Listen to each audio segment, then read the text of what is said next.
Alors salut les mordus de mécanique. Sur la chaîne aujourd'hui, on fait une vanne EGR sur un Trafic 1,6 litre DCI, Trafic 3. Alors, la galère c'est qu'il y a le faisceau qui passe au-dessus, qui est très tendu et qui vient s'attacher là sur une patte qui est fixée sur l'attache moteur, l'attache levage. Donc il faut d'abord défaire tout le faisceau, il faut le descotcher pour gagner un peu de mou, il faut enlever les attaches pour virer la patte, pour enlever la patte qui est en plastique d'abord, qui est dessous, la patte anti-cisaillement. Et après, une fois qu'on a enlevé la plaque en plastique anti-cisaillement, il faut enlever la patte. Et là on a accès à ces deux boulons là, surtout. Parce que moi au début j'ai défait les petites étoiles Torx là, les petites vis Torx qui sont tout autour de la vanne EGR. Et en fait c'est pas intéressant, ça donne juste accès aux engrenages de démultiplication du moteur pas à pas. Le moteur pas à pas qui gère l'ouverture de la vanne. Donc en fait tout ça, ça sert à rien de les enlever. Moi j'en ai remis deux pour pas que ça s'enlève, donc apparemment il faut défaire ces deux boulons de 10 là. Mais on n'a pas beaucoup de place, donc voilà, il faut défaire ce faisceau, juste le descotcher, enlever les attaches, le tirer vers le haut. Ça, c'est le vase d'expansion de liquide de refroidissement, c'est très facile à enlever, un coup vers la droite et il se déloge.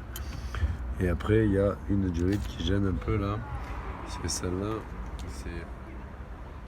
c'est la durite pour le remplissage d'huile qui vient se raccorder sur le haut moteur là.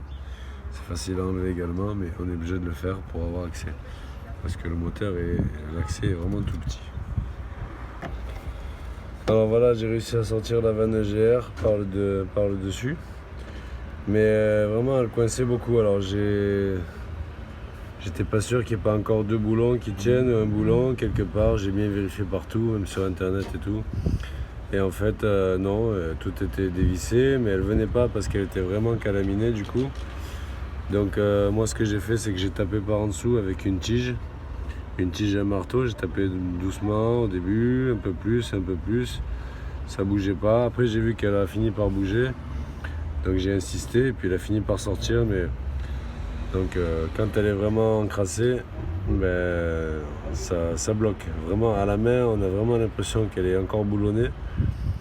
Donc il faut insister un peu et après elle sort. Et là on voit que c'était pas du luxe.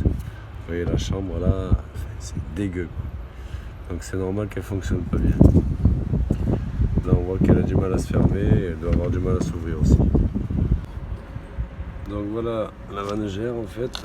Là j'ai quand même enlevé le dessus parce que la soupape qui ferme, là, si on veut récurer le col de soupape correctement, il faut l'ouvrir. Alors il faut manœuvrer les petits engrenages au-dessus là, comme ça, et on voit là la soupape qui s'ouvre. Voilà. Et là elle est ouverte. Si je tourne l'engrenage, elle se ferme. Voilà. Et ça permet de nettoyer correctement. Donc on est obligé d'enlever le cache du dessus. Faire bien attention parce qu'il y a un petit ressort là qui vient ici, là, dans le trou, ici. Et il y a un joint. Et on voit qu'il y a deux petites résistances au fond. En tout cas, le dessus est propre. Donc, il faut faire attention à bien nettoyer après manipulation.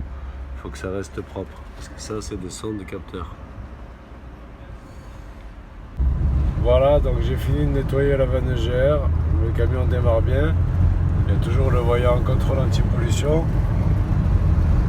Mais il fonctionne très bien. Il a retrouvé ses chevaux là.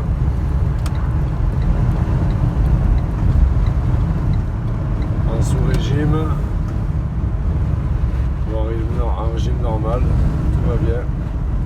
Franchement, il a même beaucoup de chevaux ce camion. Troisième.